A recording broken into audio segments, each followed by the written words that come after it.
Hello friends, welcome to my channel Educare Assam.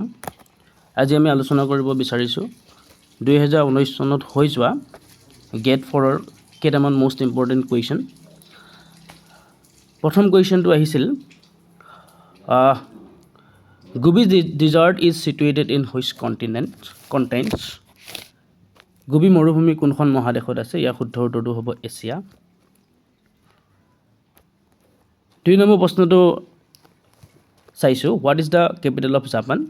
জাপানৰ ৰাজধানী কি? ইয়াৰ শুদ্ধ উত্তৰটো হ'ব টকিঅ'। এনেকুৱা যিকোনো এটা প্ৰশ্ন আহিব পাৰে। আমি সমাজ বিজ্ঞানৰ 10মান শ্ৰেণীৰ ভূগোল কিতাপখনত সুন্দৰকৈ প্ৰতিখন দেশৰ ৰাজধানীসমূহ আছে, আমি চাই ল'ব পাৰিম। ইয়াৰ পিছত 3 নম্বৰত আহিছিলে who discovered the south pole? South pole কোনে আৱিষ্কাৰ কৰিছিল? ইয়াৰ শুদ্ধ উত্তৰটো হ'ব এমাণ্ডছন। Option D এমাণ্ডছন। ইয়াৰ পিছৰ প্ৰশ্নটো হ'ল what is the first line of Indians national song? আমাক ৰাষ্ট্ৰীয় গীতটোৰ প্ৰথম শাৰীটোৰ কথা সুধিছে। ৰাষ্ট্ৰীয় সংগীত আৰু গীত দুয়োটাই বেলেগ হ'ব। ৰাষ্ট্ৰীয় গীত হ'লে বন্দে মাতৰম, অপশ্যন চি। যদি ৰাষ্ট্ৰীয় সংগীত বুলি কয় জন গণ মন অধি। ইয়াৰ পিছৰ প্ৰশ্নটো Namdapha national park is situated in which state? Namdapha ৰাষ্ট্ৰীয় উদ্যান কোনখন ৰাজ্যত আছে? ইয়াৰ শুদ্ধ উত্তৰটো হ'ব অৰুণাচল প্ৰদেশ।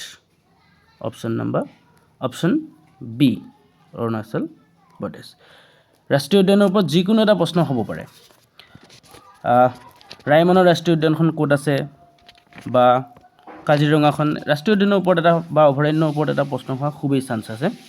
গতিকে আমি ৰাষ্ট্ৰীয় উদ্যান আৰু অভয়াৰণ্যকেইখন খুব ভালদৰে চাই যাব লাগিব।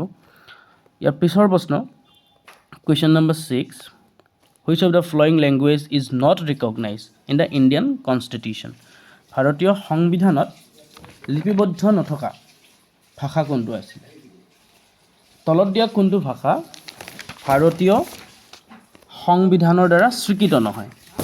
ইয়াৰ শুদ্ধ উত্তৰটো হ'ব অপশ্যন নম্বৰ ডি পাৰ্চী। সংবিধানৰ স্বীকৃতিপ্ৰাপ্ত আমাৰ ভাষা কেইটা বা কিমানটা ভাষা আমাৰ সংবিধানে স্বীকৃতি দিছে, ইয়াৰ পৰা যিকোনো প্ৰশ্ন হ'ব পাৰে। গতিকে আমি সংবিধানৰ সেই ভাষাসমূহৰ ওপৰত ভালদৰে চাই যাব লাগিব। ইয়াৰ পিছৰ প্ৰশ্নটো আছিলে what is the capital of Haryana? হাৰিয়ানাৰ ৰাজধানী কি? ভাৰতৰ যিকোনো এখন ৰাজ্যৰ ৰাজধানী অহা খুবেই চান্স আছে এবাৰ। Option A Gurgaon, B Chandigarh, C Srinagar, D Dehradun. ইয়াৰ শুদ্ধ উত্তৰটো হ'ব অপশ্যন বি চণ্ডীগড়। ইয়াৰ পিছৰ প্ৰশ্নটো আছিলে which of the following states share a common boundary with Bhutan? এইবাৰ থাৰ্ড গ্ৰেড পৰীক্ষাটো এনেকুৱা বাউণ্ডেৰীৰ ওপৰত এটা প্ৰশ্ন আহি গৈছে। ইয়াৰ অপশ্যন হ'ল ৱেষ্ট বেংগল, বিহাৰ, মেঘালয়, ঝাৰখণ্ড। ইয়াৰ শুদ্ধ উত্তৰটো হ'ব ৱেষ্ট বেংগল। আমাৰ আন্তঃৰাষ্ট্ৰীয় সীমা ভাৰত পাকিস্তানৰ ৰেড ক্লিফ, ভাৰত আৰু চীনৰ মেকমোহন লাইন, এনেকুৱা যিকোনো এটা কুৱেশ্যন ইণ্টাৰনেশ্যনেল বাউণ্ডেৰীৰ ওপৰত অহা খুবেই চান্স আছে এবাৰ। ইয়াৰ পিছৰ প্ৰশ্নটো আছিলে what is the upper house of Indian parliament known as? উচ্চ সদন বুলি ভাৰতীয় সংসদৰ উচ্চ সদনক কি নামেৰে জনা যায়? Option A Lok Sabha, option B Rajya Sabha, option C legislative assembly, option D legislative council. Lok Sabha, Rajya Sabha, Vidhan Sabha, Vidhan Parishad. ইয়াৰ শুদ্ধ উত্তৰটো হ'ব অপশ্যন বি ৰাজ্যসভা। আমাৰ লোকসভা, ৰাজ্যসভা, বিধানসভাৰ আসনৰ সংখ্যাৰ ওপৰত প্ৰশ্ন এটা হোৱা খুবেই চান্স আছে। লোকসভাৰ 545, ৰাজ্যসভা আমাৰ 250, লেজিসলেটিভ এছেম্বলি 126।